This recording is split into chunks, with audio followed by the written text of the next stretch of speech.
parlons inévitablement de la COVID. Ça a été comme on dit en anglais, un game changer pour plusieurs entreprises.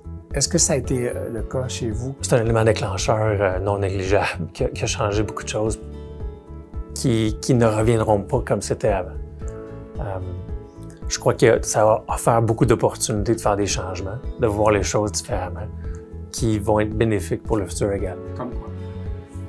Je pense que l'avenue du télétravail offrait un meilleur équilibre, remettre certaines choses en perspective par rapport à l'importance qu'on accordait avant.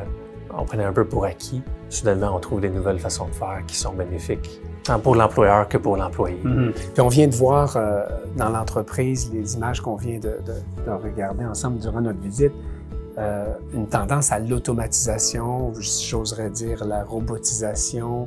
Est-ce que là, il y a un équilibre à trouver entre vos valeurs pour les humains, pour les employés, pour la création, le maintien d'emploi, puis l'incorporation de technologies pour nous rendre plus...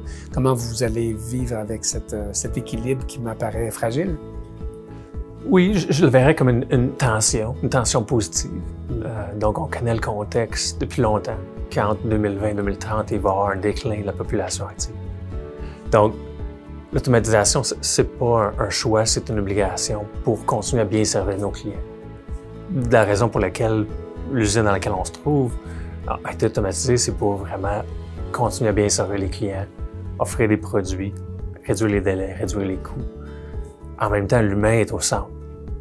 L'idée n'est pas de retirer l'humain de l'équation, c'est de le mettre en valeur où l'humain a la possibilité d'apporter une valeur. Mm-hmm. Donc, c'est de réduire les tâches qui sont répétitives, qui sont peut-être risque d'accident par des machines. Tout à fait. Puis aussi d'éviter d'essayer de recruter des ouvriers pour supporter la croissance, alors que c'est très difficile d'attirer des nouvelles personnes. Ouais. Si on peut supporter notre croissance en automatisant, on peut mieux suivre la croissance de nos clients avec les mêmes équipes.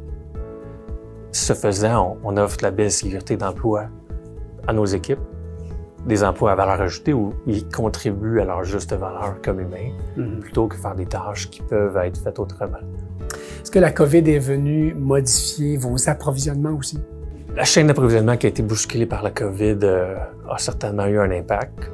On a le privilège d'être desservi par des fournisseurs, principalement au Québec, incluant notre matière première qui est quand même importante là, en termes de fournir nos usines puis à l'intérieur de nos produits. Ouais. On achète relativement peu de l'étranger. On est bien desservi au Québec. Encore là, c'est de l'achat local